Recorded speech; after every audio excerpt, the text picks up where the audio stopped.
ድርጅቱ የ5 ሚሊዮን ብር መኪና ለግልህ ሸልመዋል።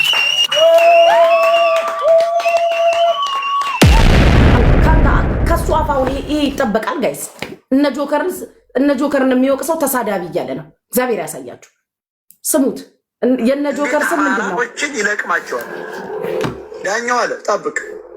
ይቺ ንግግር አለ ነገ ምቀጥልበታለሁ። ወርቁ አይተ ነው እንዲሰማ ገና 10,000 ሰው ይጀቀጠቅጣል። እግዚአብሔር ያሳያችሁ። ለምን አሳስተዋል? ወርቁ ይሄን አይሰራም። ቂጧን ከፍታ እሷ ኮሸቷን ነው ገንዘብ እንዲሰጣት ነው። ገንዘብ እንዲሰጣት ዋት ኢፍ ሰጥቶኝስ ቢሆን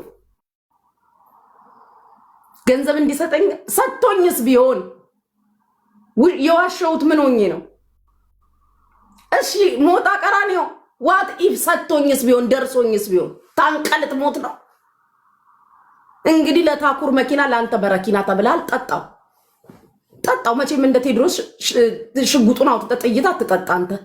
ጠጣው በረኪናው ለታኩር መኪና ለአንተ በረኪና አድርገህ ቻውጩኝ ገንዘብ እንዲሰጣት ነው። ሰጥቶኝስ ቢሆን ምን የምታውቀው ነገር አለ? ወስጄስ ቢሆን ለምን በኔ ቤት አልሆነም ነው? ለምን ለኔ አልተነገረኝም ነው እንዲህ የምትዘንብብኝ እንዴ? ምን ስላደረኩ ነው የሚሰድበኝ? እውነት ይሄ ነው መልስ መሆን ያለበት? እሰይ ደስ ይላል። እግዚአብሔር ይስጠው። ቤትም በኩል ይሁን የሚፈለገው ነገር ሆነ። ስለምን ክብር ነው የምታወራው? ለ14,000 ሰው እያየኝ ተው ሞታ አንተ ስለ ክብር እንዳታወራ ሞታ ተው በእናትህ። እኔ እወድሃለሁ እውነት ተው። የእውነት አይኔ አልናገረውም እንደሚሰድበኝ ስድብ አታም እንዴ ሞታ ደግሞ አሁን አንተ ስለ ክብር ታወራለህ እንዴ? አለማፈርቅ ተው አትነካካኝ። አረ አንዳንዴ ስንናገር እንኳን እንወቅ እንጂ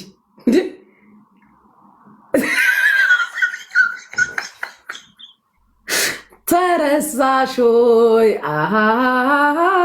ተረሳሾይ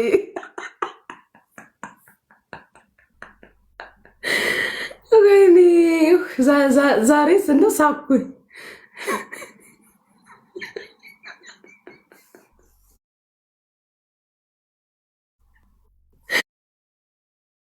ወንድሜ ስለሆነ ነው እንደዛ የሚሰድበኝ። የግልሙትና ስድብ ሳይቀር ካፉ እየወጣ ወንድም እንደዚህ ነው የምታውቁት። የግልሙትና ስድብ የሚሳደብ ነው ወንድም የለኝም። እኔ የግልሙትና ስድብ ኦኬ ሲከፋኝ ከጎኔ ከቆማችሁ እድሜ ዘላለማችሁን ልትሰድቡኝ ነው ለካ። ክብርም ሁሉም ነገር ድንበር አለው። እሺ እንከባበር። አሁንም ምንም ነገር አልተናገርኩም። እንከባበር። ያንተ ኦንሊቲንግ ያልኩት እንከባበር። አንተ የተጣላሃቸውን ሁሉ መጣላት ነው አልችልም። በቃ አሁን ምንም የተፈጠረ ነገር የለም። ለምን መልእክት በሷ በኩል መጣ? ኢትስ ኖት ማይ ቢዝነስ። ገንዘብ እንድትሰጣት ፈልጋ ነው ብለህ ላልከው ሰጥቶኝም ቢሆን የምታውቀው ነገር የለም። ይሄ ነው። ወስጄም ቢሆን የምታውቀው ነገር የለም። አለቀ ፖይንቱ። በሰይጣንም መልእክቱ ይምጣ፣ በመላእክም ይምጣ፣ በፕሬዝዳንትም ይምጣ፣ በተላላኪም ይምጣ፣ በጽዳት ሰራተኛም ይምጣ፣ በቤት ሰራተኛ ይምጣ፣ ዋናው መልእክቱ መድረሱ አይደለ? አንተን ለምን ከፋክ? በማንም ይምጣ በምንም ይምጣ አንተን ሊከፋክ አይገባም። አቋም የለህም። አሁን ሲገባኝ አቋም የለኝም።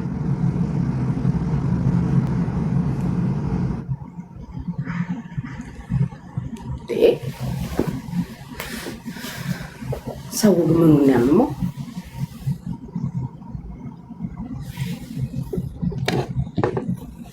አሁን በዚህ ይሄ ያስደባል። የትግራይ ህዝብ ተረዳ፣ የአማራ ህዝብ ነገ የኦሮሞ ህዝብ ተራበ ቢባል ሄጄ አዋጣለሁ፣ እገኛለሁ፣ እረዳለሁ። ኢትዮጵያዊ ናቸው፣ ህዝቤ ናቸው፣ አብረውኝ ያደጉ አብረውኝ የተማሩ። እኔ ድሬዳዋ ልጅ ነኝ። ነገ የኦሮሞ ህዝብ ደግሞ ችግር ደረሰበት ቢባል እዛም ጋር ታየኛለህ ስረዳ። ሞታ እንድታውቀው ነው የምነግርህ። ደቡብ ተራበ እና ያግዥ ቢባል ሄጄ እሰጣለሁ። ያጣነው ፍቅር እንጂ መሬቱ ሰፊ ነው እንዳትረሳ። መሬቱ ሰፊ ነው፣ የጠፋው ፍቅር ነው እንዳትረሳ። ይነን ላሉ ለተቸገሩ ወገኖቻችን ነው ቮይሱ። እሺ ላቱም አንድ ላይ ስሙት። እሺ ታኩር እንደምን አለ? ሰላም ነህ? መጀመሪያ ላደረከው ነገር በጣም አመሰግናለሁ። በመቀጠል ወርቁ ፋውንዴሽን እስከ 200 ሚሊዮን ባጀት ይዟል ለዚህ ለተቸገሩ ኢትዮጵያውያኖች ለመርዳት። አሁን አንተ ሄደህ ለጎበኘው በዚህ ሰዓት መዋጮ ለምታደርጉበት ግን 15 ሚሊዮን ብር ገቢ ያደርግላችኋል። ስለዚህ ውጭ ሀገር የሚገኙ ኮንታክታችሁ ከኛ ጋር በመገናኘት ገንዘቡን መረከብ ይችላል። እሺ ያንተም ሰርፕራይዝ ስላለ አንድ ላይ እንስማው። እሺ ራሱ አሳቀኝ። ማን ነው? ቀጥል ፈልገው ሀገር የሚገኙ ኮንታክታችሁ ከኛ ጋር በመገናኘት ገንዘቡን መረከብ ይችላል። ይሄንን ነው የምፈልገው። አንተም በተመለከተ ግን ድርጅቱ የ5 ሚሊዮን ብር መኪና ለግልህ ሸልመዋል።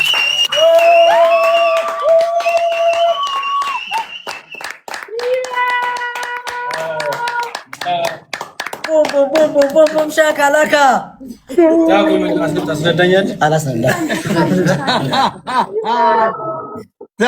አረ በቃ ከዚህ በላይ ለድርጅታችን ያደረገልን ነገር ለአግማሽ ኢትዮጵያ ያደረገልን ነገር በጣም ታሪክ የማይረሳው ነገር ነው። አቋቁመን ነው ይህንን ነገር የምናሳየው። አቋቁመን ማህበረሰባችንን አቋቁመን ነው እናንተ የምናሳያችሁ። በጣም ነው የምናመሰግነው። ወዳይ እኔ ልቤ እየመታ ነው። ውዴ ቀጣለ እንዴ? ቀጣለ ጋይስ ቮይሱን ልጨርሰው እኮ አለ ማለት ነው ውዴሽ ታታሪ ወጣቱ ነው የሌሎች አሪያ እንድትሆን በማድረግ ነው በማሰብም ነው። ሰውን ለመርዳት የሚያስፈልገው ሃይማኖት፣ ብሔር፣ ማንነት ሳይሆን ችግሩ ላይ ብቻ በማሰብ ለተቸገሩት መድረስ ወሳኝ ነገር ነው። ይሄንን በሁሉም ጭንቅላትና በሁሉም ኢትዮጵያዊ አመለካከት ውስጥ መግባት አለበት። ችግርተኛን መርዳት በዚህ ሰዓት ካለ ማካፈል ለሁላችንም ጥቅም ይኖረዋል። እግዚአብሔር ጠብቅ። ወደፊትም አብሬያችሁ ነኝ። ምንም ችግር የለውም፣ ይስተካከላል በተለያየ ነገር። አመሰግናለሁ። አራንዴ ሞራል ዋው ሁለተኛውን ቮይስ ልክፈተውና ከያዝነው ባጀት ተቀንሶ የሚሰጠው 15 ሚሊዮን ብር ደብረ ብርሃን ብቻ ለሚገኙ አንተ ለጎበኛቸው እንደሆነ መታወቅ አለበት። በቃ